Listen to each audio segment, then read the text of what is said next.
Jemaat yang terkasih, Salam. Diberkatilah dia yang datang dalam nama Tuhan. Bapak Ibu, saudara-saudara yang terkasih, setiap kita mengharapkan sesuatu yang baik dari apapun di hidup ini. Kita mengharapkan karakter kita setiap hari diubahkan dalam ketobatan sebagai bukti dari buah-buah ketobatan yang kita lakukan. Kita mengharapkan keluarga kita semakin baik, semakin hari semakin baik untuk menunjukkan karakter Kristus. Bukan ego, kesombongan, keras kepala, bahkan kepahitan hidup yang kita rasakan. Kita merindukan anak-anak kita memiliki masa depan yang penuh harapan, seperti yang diharapkan oleh Tuhan dan oleh keberadaan kita sebagai umat Tuhan. Dan harapan-harapan itu kita jadikan sebagai pokok-pokok doa di dalam hidup ini. Dalam perjumpaan Kristus bersama dengan orang-orang banyak saat itu, ada begitu banyak harapan dan ekspektasi yang mereka ajukan kepada Yesus untuk semua kelelahan perjuangan mereka menghadapi jajahan Romawi yang berlangsung untuk waktu yang panjang. Orang-orang yang berjumpa dengan Kristus berada dalam sebuah kejujuran bahwa mereka sudah tidak mampu lagi untuk melawan segala kekuasaan. Relasi kuasa yang sedang terjadi antara Romawi dan orang-orang Yahudi saat itu berada dalam situasi yang kritis. Di ambang batas ketahanan tubuh dan pertahanan psikis dari manusia. Kehadiran Yesus di dalam kekuasaan Romawi, orang-orang menganggap itu sebagai jawaban atas seluruh pengharapan mereka. Yesus yang datang dalam pemikiran mereka adalah raja yang datang dengan tentara perang,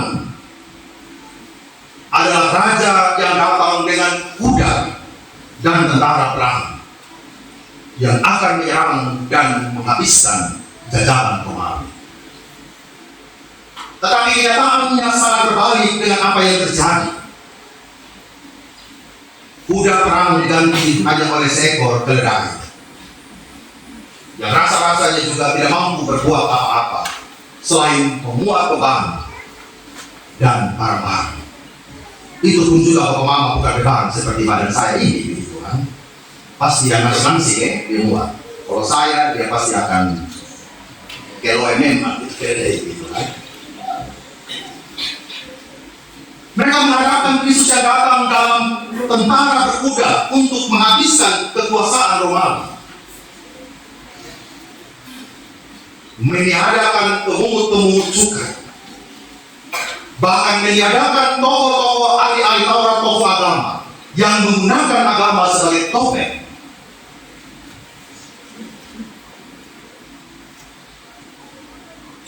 Lembu satu ekor mereka setipu harganya. Kalau pasaran yang harga 10 juta, ahli Taurat bisa tipu menjadi 15 sampai 20 juta. Kemarahan Yesus di bait Allah itu terjadi dalam kelantaran. Orang datang dari jauh, tidak bawa lembu, tidak bawa domba, mengharap sampai dekat bait Allah dijual, ternyata orang kasih naik dari harga. Itu yang membuat Yesus marah.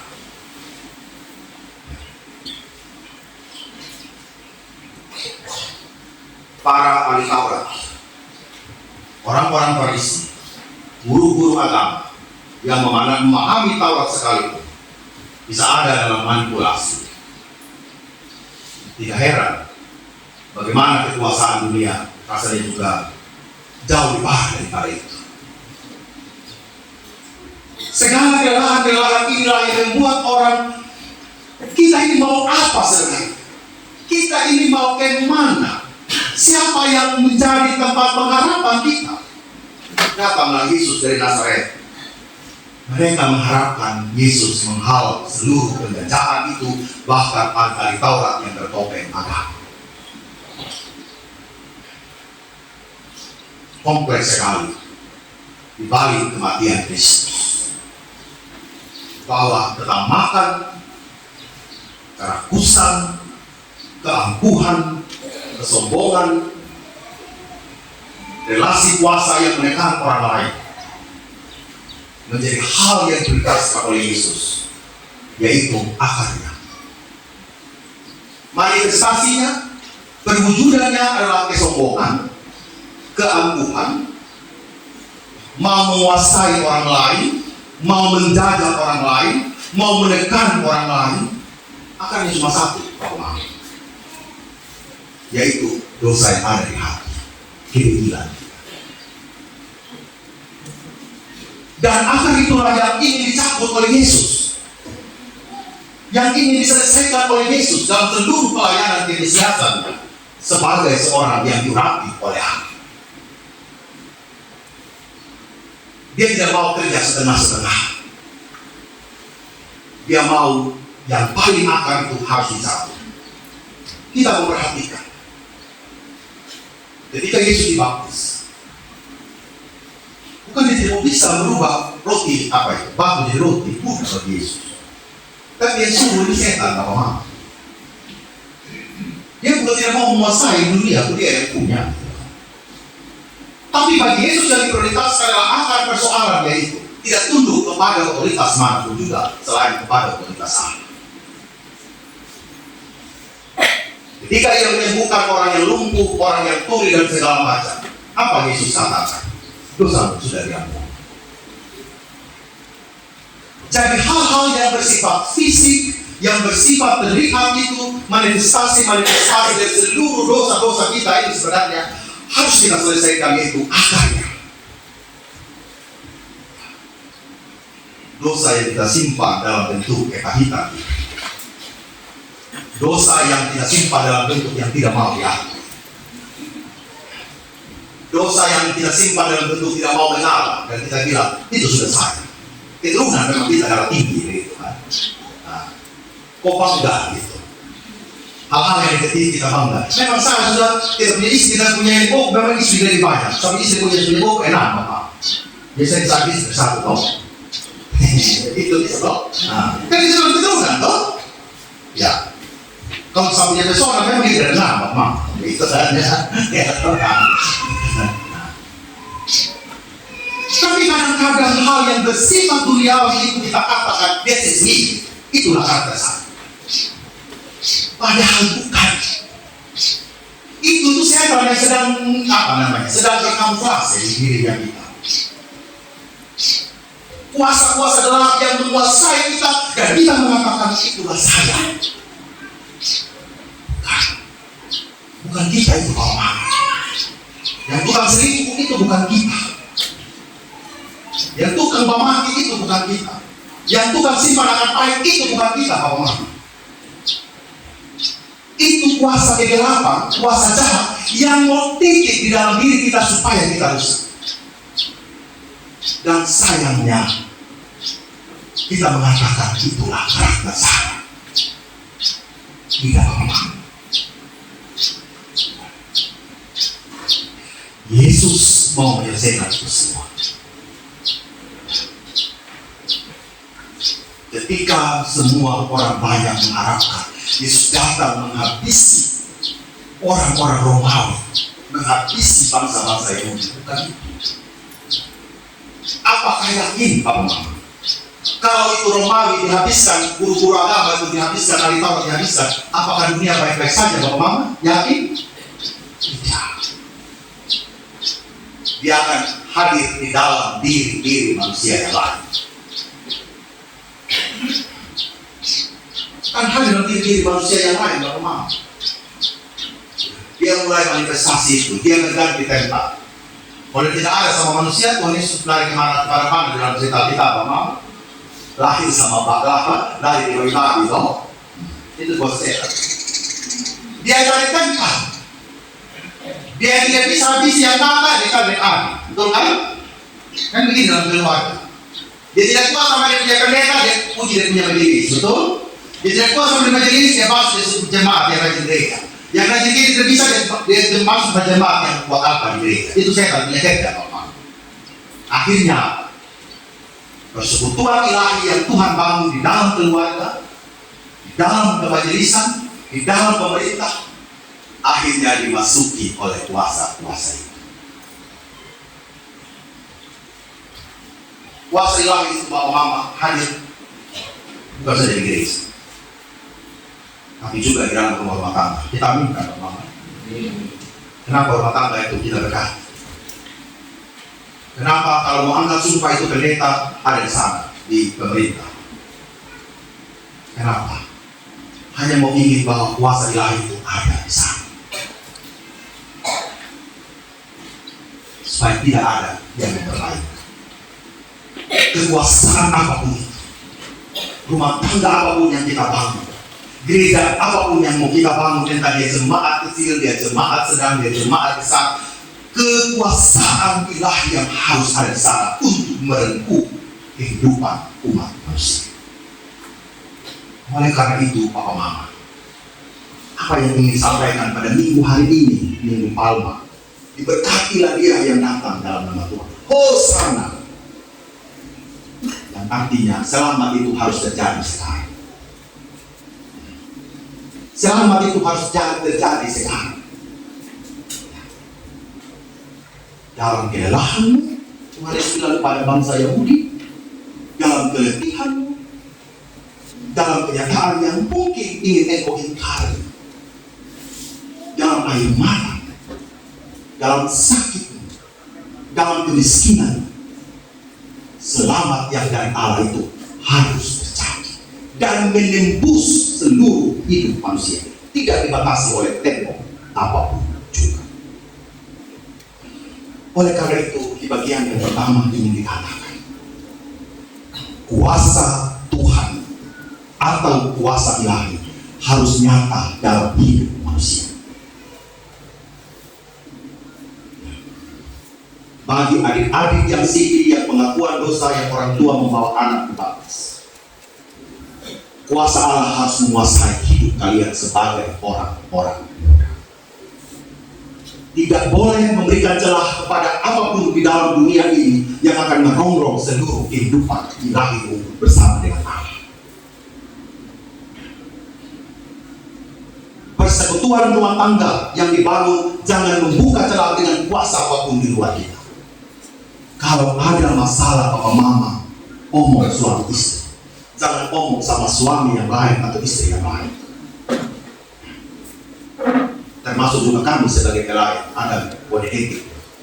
Karena bisa saja pendeta dengan jemaat berlain dan jenis kelamin, kalau konseling bisa terjadi selat-seling, Papa Mama tahu? Bisa, bisa. Memaksa pergi kunjungan kena goda nomor satu itu ya. Contoh nomor jangan bakar memang begitu ya. Nah ini contoh ya. Jangan terpilih sebentar ya. Contoh. Apa yang hari budak-budak air begini ya. Hai itu menjadi bisa. Kalau sekolah tidak ada yang pada pagi gitu kan ya. Bahaya sudah. Di mana saja Pak Mama, termasuk di pemerintah, termasuk di lingkungan mas. Seharusnya kuasa ilahi yang bertahta, amin. Bukan diri kita. Jadi selalu kalau saya berdoa, mau acara adat, mau acara apapun, kita baca firman, apa yang kita doakan? Hikmat dari Allah. Hal yang kedua, belajarlah untuk menyelesaikan akar persoalan dari hidup ini. Jangan dilihat hidup ini separuh-separuh, Pak Mama ya. Betul Pak Mama setuju ya? Jangan sampai sini yang makan separuh-separuh saja begitu ya. Hari pagi makan nasi saja, siang bermakan di ikan, sore bermakan di sambal.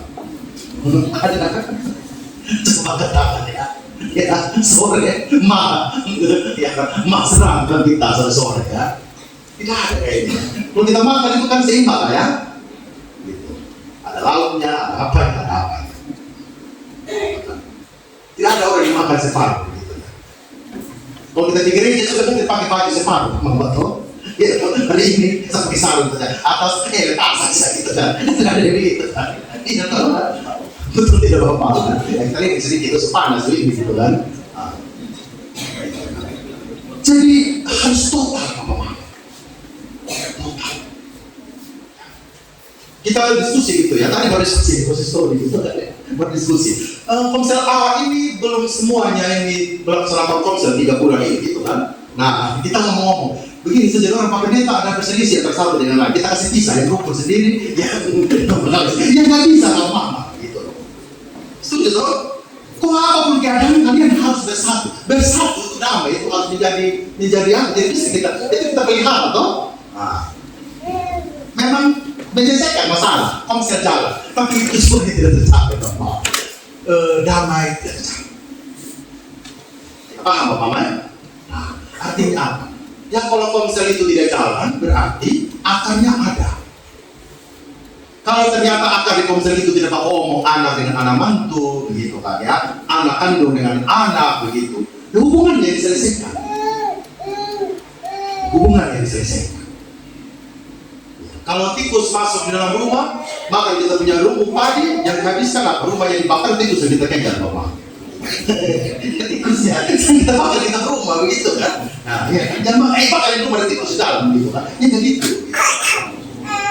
Berarti tikus masuk di dalam rumah, akar masalahnya apa? Kan begitu kan? Cari. Kalau lubang-lubang mungkin ada, oke. Mungkin selokan tidak dibersihkan, oke. Cari akarnya kenapa? Kenapa dia buang muka sama saya? Mungkin ada cahaya matahari tadi, gitu kan ya? Tidak ada malah saya buang muka sama saya, gitu kan? Cahaya matahari, mungkin cahaya bulan, gitu kan ya? Ternyata sedang bulan gelap pun dibuang muka sama saya, gitu kan? Cari itu kenapa? Akarnya dicari. Yesus begitu juga. Akarnya dicari. Kenapa di gereja? Saya sibuk. Itu kan ngomongnya saya sibuk, gitu kan? Tetapi ada apa di balik itu sibuk? Ternyata jawaban yang pertama, bosan dengar khotbah yang berita. Akan berikut berita yang harus diganti, gitu kan ya? Boleh mama, gitu kan ya? Terus 10 tahun di baru-baru, jadi bosan sama saya kan? Gitu kan ya? Ganti gitu kan? Akan dicari gitu kan ya? Dan sebagainya. Artinya Bapak, akarnya itu harus dilihat. Kenapa saya malas datang gereja? Hanya baik-baik di hati. Ada kepahitan kah? Tidak ada baju kah? Supaya kita jalan pasca tahun ini, kita beli baju buat kita datang gereja. Boleh no? Itu kan diakonia juga, mungkin dia mampu beli beras, tapi dia mampu beli baju. Ya, tapi dia mampu beli lipstick harga 300.000. Gitu kan ya? Kalau acara-acara di TV di mana-mana dia tampil, begitu kan ya? Tapi acara di gereja kenapa tidak ada baju Pak Pendeta? Padahal di pesta kalian pakai baju itu lihat dari mimpi. Nah juga lagi saling debat gitu kan ya, dia bagus gitu kan. Akhirnya dicari, ternyata tidak baku omong dengan suami.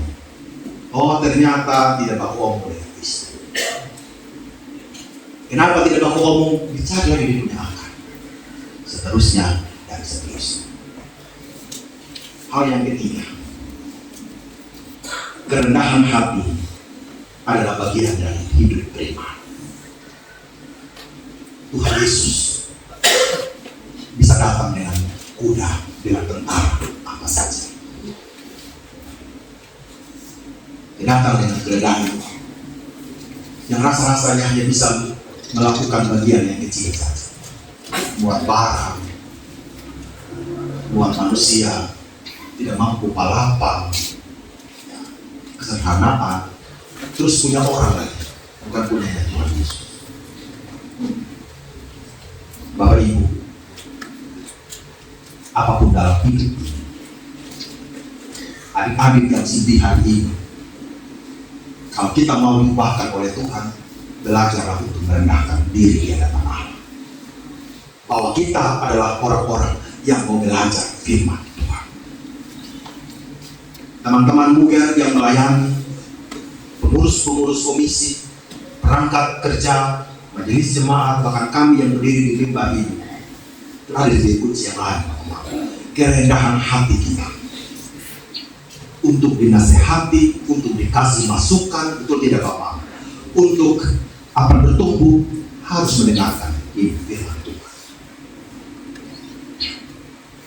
Hari ini saya berharap komisi Bapak yang menyanyi, yang datang PA, yang ikut retret, tidak selesai kita menyanyi.